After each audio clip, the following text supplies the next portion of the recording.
En fait, nous sommes sous des tentes. En fait, des tentes à deux, trois places. Donc voilà, on essaie de s'organiser comme on peut avec les amis pour, voilà, pour pouvoir survivre, quoi. Sur la friche, ça me fait 4 mois dès que je suis rentré en France, D'accord. donc je suis là. Puisque moi, je suis passé dans le même scénario comme mes frères qui sont dedans au début. Donc, je ne manque pas ici. 2 ou 3 jours, bien une semaine, je viens rendre visite à tout le monde. Et après, je prends un peu de temps avec eux, je cause, souvent je mange avec eux. Et après, je m'en vais, quoi. Bon, ici, lorsque tu vis au squat, c'est pas du tout facile. Il y a plein de choses qui te manquent. Par exemple, le drap, la nourriture, pour te laver, pour laver toi-même tes propres vêtements. Et pour déjeuner aussi, c'est un peu compliqué lorsque tu es au squat. C'est pas une vie agréable, quoi. C'est très très dur lorsque tu es au squat, puisque moi-même je connais un peu, je suis passé dans ça. C'est très dur. Les conditions de vie ici sont très difficiles. Parce que là, imaginez que voilà, on n'a pas d'électricité, on n'a pas de logement, parce que nous dormons sous des tentes. Et par rapport aux habits également, si tu n'es pas dans un appartement, tu ne peux pas mettre tes habits au chaud. Avant-hier, comme ça, à Lille, on était à 1 degré. Imaginez quelqu'un qui dort sous une tente, il est toujours sale. Il n'y a pas de lumière, donc on est obligé d'aller à la gare Eat-Flandre à Lille pour charger nos batteries au sein de la gare, charger nos téléphones.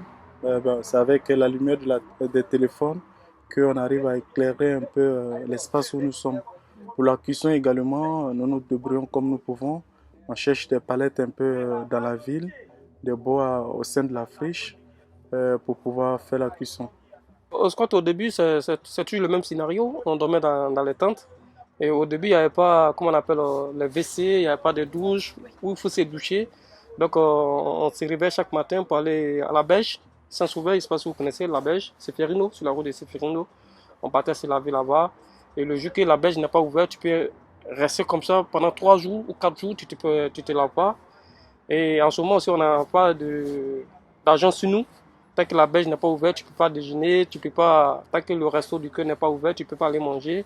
Donc, tu es bloqué comme ça, tu ne sais pas ce que tu vas faire et tu ne peux pas demander, tu ne peux pas voler aussi, puisque tu es migré. Si tu voles, ils vont dire que bon, un migré, il a volé, ton nom sera sur les étoiles. Bon, on a attrapé nos cœurs, on tenait avec ça, on tenait avec le coup, quoi. C'est un peu ça. Avant, on passait de maraude en maraude pour pouvoir manger. Par exemple, de 19 heures souvent, il faut faire la queue jusqu'à 21 heures pour pouvoir avoir un peu à manger. Maintenant, avec le confinement, tout est pressé et puis bon, souvent les maraudes ne se passent plus. Donc, on fait avec les moyens de bord, ce qu'on nous donne, ce que les associations nous donnent, on fait avec l'essentiel, quoi.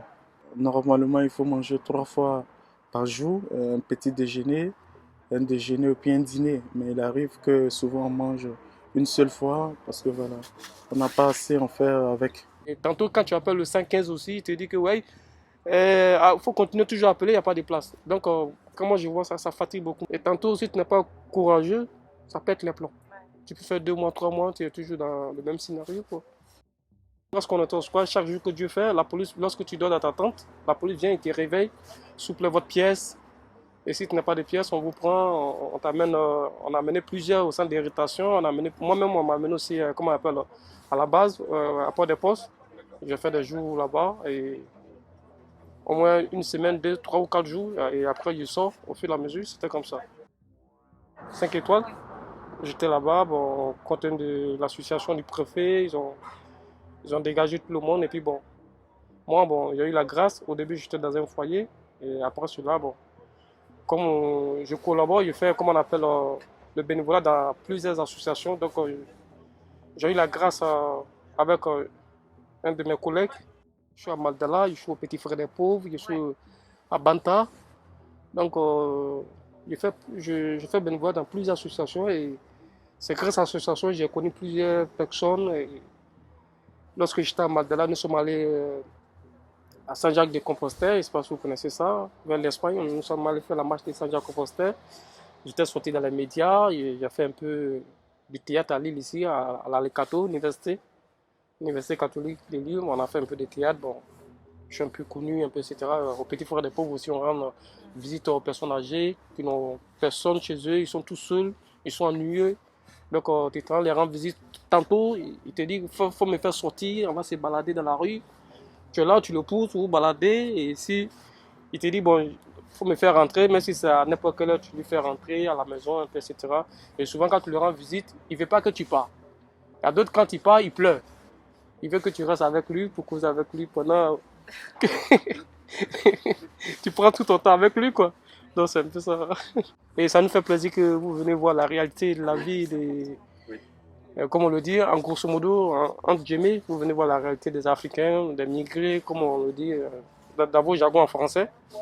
Vous venez voir la réalité, comment ils vivent, et comment ils se comportent, comment ils mangent. C'est pas du tout facile, quoi.